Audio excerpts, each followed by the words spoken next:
Hey, one of my YouTubies asked me a question about this um, Kinichyak Kukmo, the last Mayan or a great Mayan king.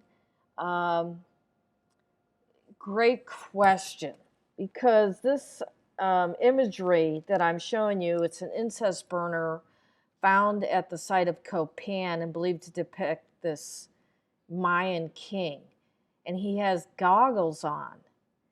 And so I didn't know anything about this. I don't know, I know a little bit about some of this Mesoamerican mythology, but just like Sumerian and Celtic mythology, there's various versions of it depending on the previous civilization. And then there's division into Mayan and Aztec and like I said, all the other cultures that came before it. But I started to look into this because it's very interesting. He's like, what's behind the goggles? And so if you look at this character, there's eyes in it behind these goggles, but the face is quite strange. The mouth is very wide. But it reminds me, and I'm going to talk about this at the end, of these eye idols out of ancient Mesopotamia.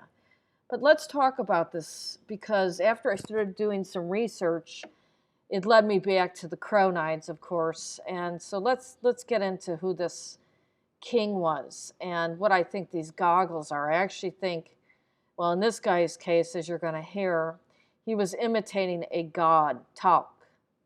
So let's get into who this guy is. Okay. And excuse me if I'm not pronouncing this right. I'm just going to do the best I can here. Kanich Yaks Kuek Mo, known as the great son Quetzalcoatl I, ruled between 426 to 437. Okay, he was the founder and ruler of a pre-Columbian Mayan civilization centered at Copan, a major Mayan site in the southeastern Mayan lowlands region in present-day Honduras. Okay, so now he has this motif where he has these goggles. It's the goggled-eyed headdress, and that's how he's depicted. And what I've found out through some basic research, and I'd like to do a lot more on this, but just to kind of talk about it, is these goggles represent an ancient Mexican rain deity known as Tlaloc, and to later people such as the Aztec, but the Mayans would be Chac. But who is this? Let's look at the Aztec version of this Tlaloc or Tlaloc or Chac, and find out more about this god that this king who founded the city in Copan was imitating. Okay, and this is where it's going to really get interesting.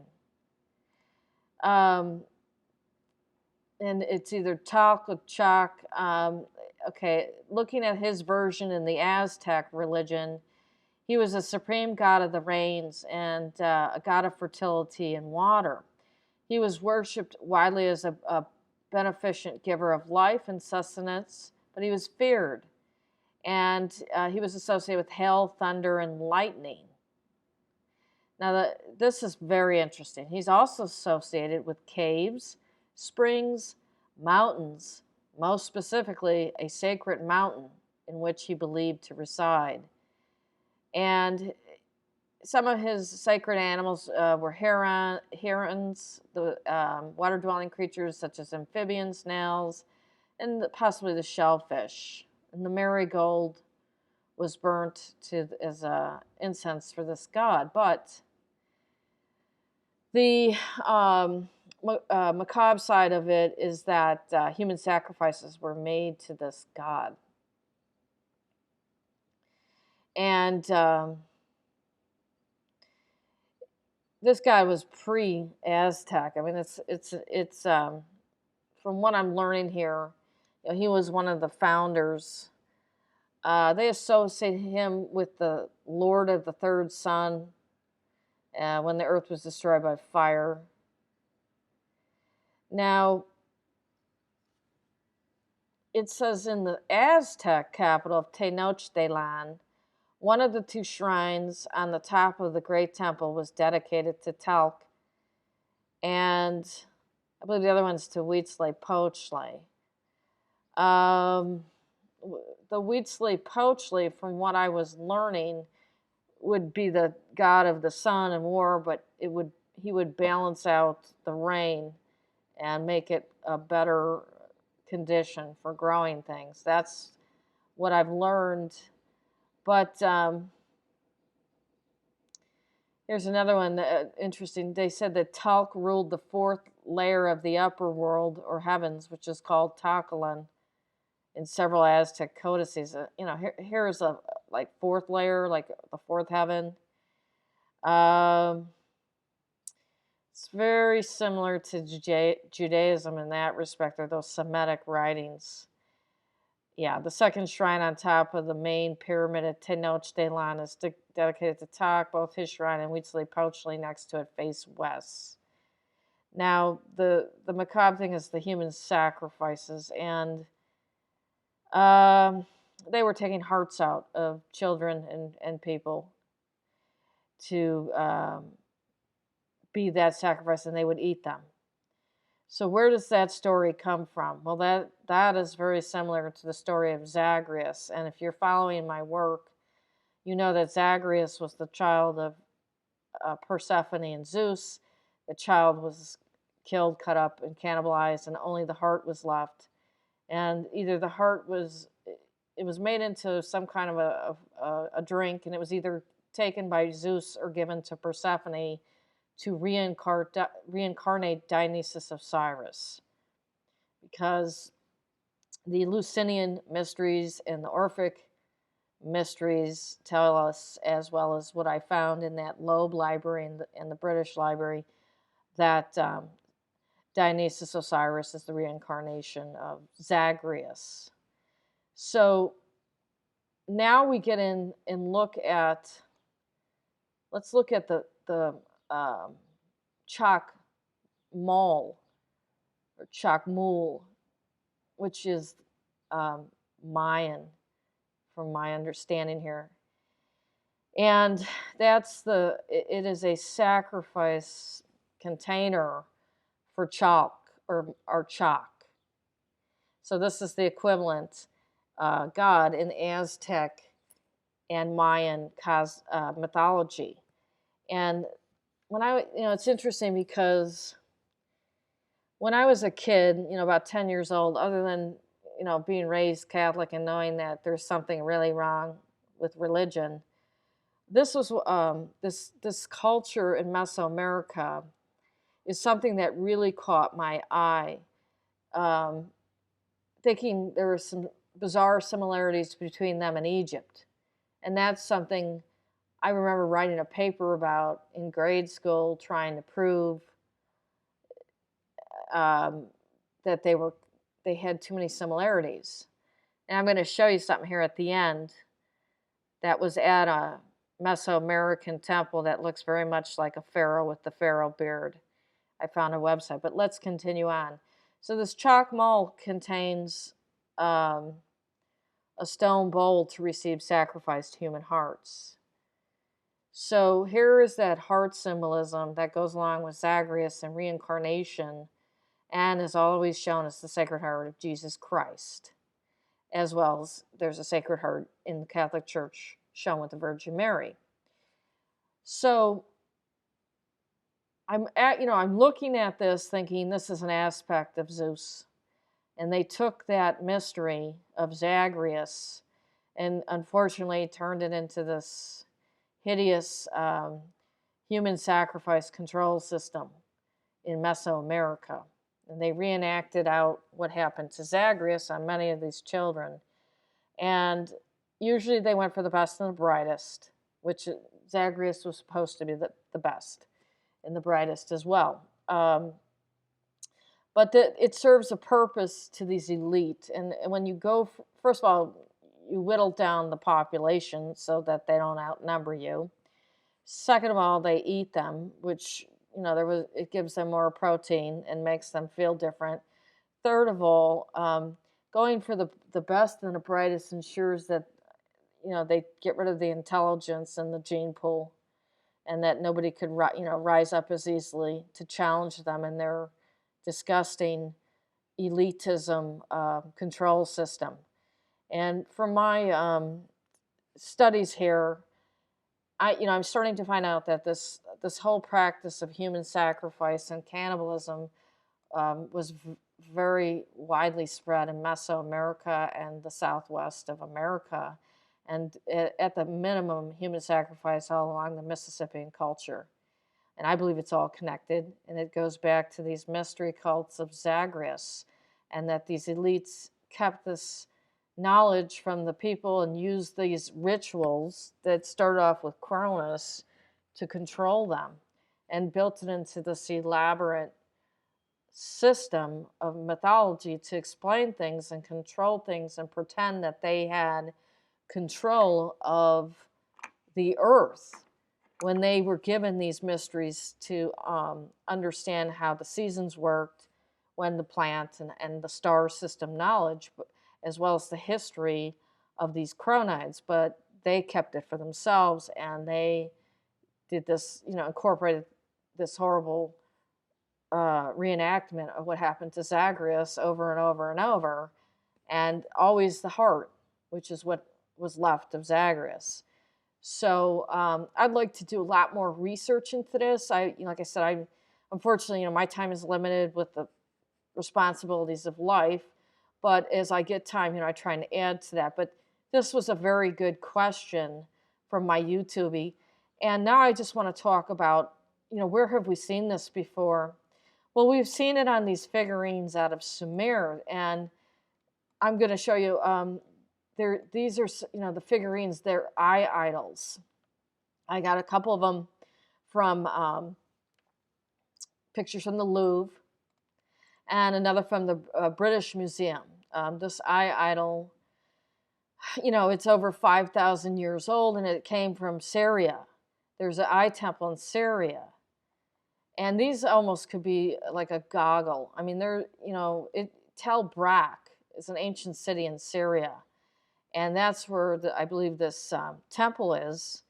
And, look at what's happening in Syria. They're getting bombed, and all of their archaeological sites are getting looted and destroyed. Well, what's there? There's various, there's a Tel Brak head, and if you want to take a look at it, look at it. It's interesting because the nose and the lips and the eyes, could be similar to some things that we find. What else is there, that they won't let us see? So there's, in my mind, based on my mythological unification theory and what I know, it's all connected, all of it. But proving that out is a little tougher.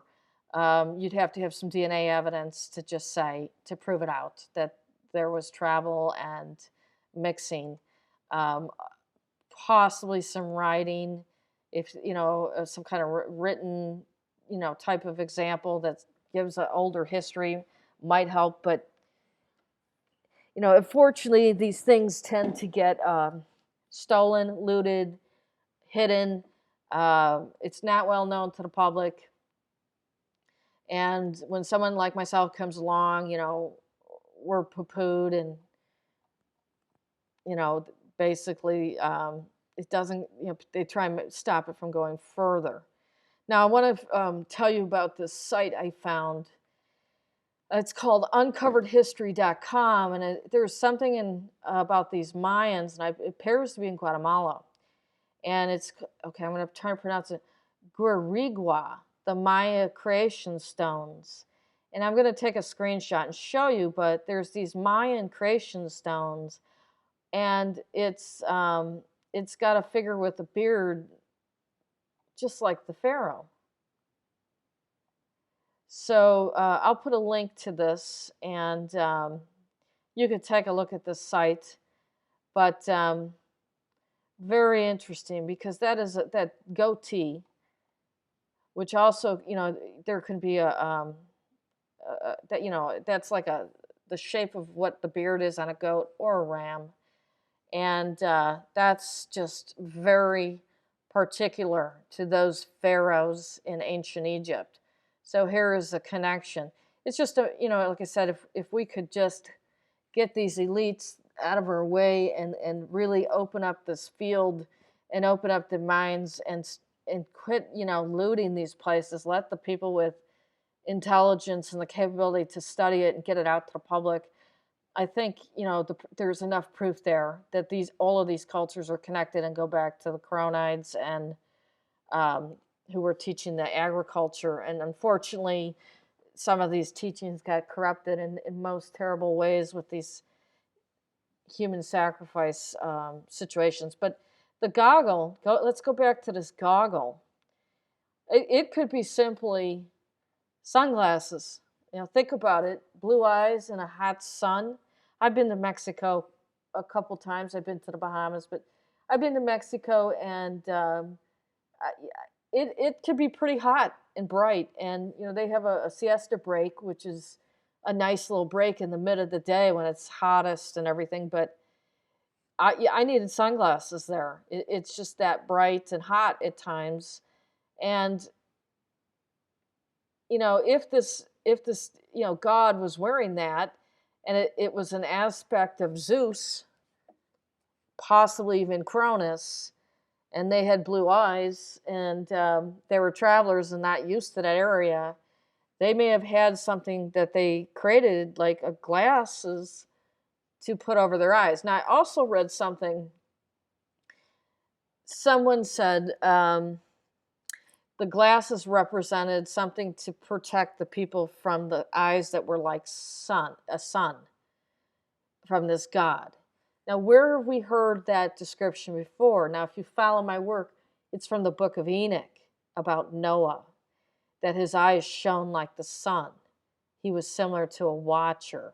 And when he opened his eyes, it lit up the whole house, which is what his father said. So what does that mean? Your eyes light up the house, bright eyes.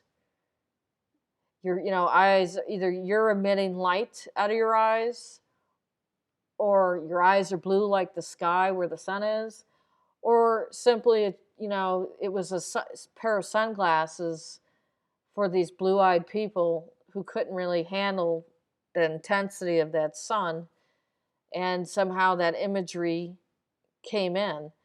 I don't know. It could be something else even more that I don't know, that they were hiding what their eyes really look like. You could even get wild about it and say that they were goggles, like an aviator, because they possibly has some kind of a flying apparatus, which they're always shown in these little airplanes out of ancient Sumer. And maybe they had to, if you look at some of these older pictures of early aviators, they had goggles when they would fly in the planes because it wasn't fully enclosed. So perhaps it could be that too. But I just wanted to point out that this goggle god really strikes similar to me as some of the Sumerian imagery, and the descriptions are very similar to these Cronide deities, and the human sacrifice, giving that heart to this god, is unfortunately very reminiscent of the story of Zagreus and the Eleusinian and Orphic mysteries. But very good question by one of my YouTubies, and I hope that gives you some something to think about. But thank you for the question. I thought it was rather interesting and gave me something to research. But like I said, there's so much more I can get in. I'd like to learn. It's just a matter of time and resources. But very good question. Thank you.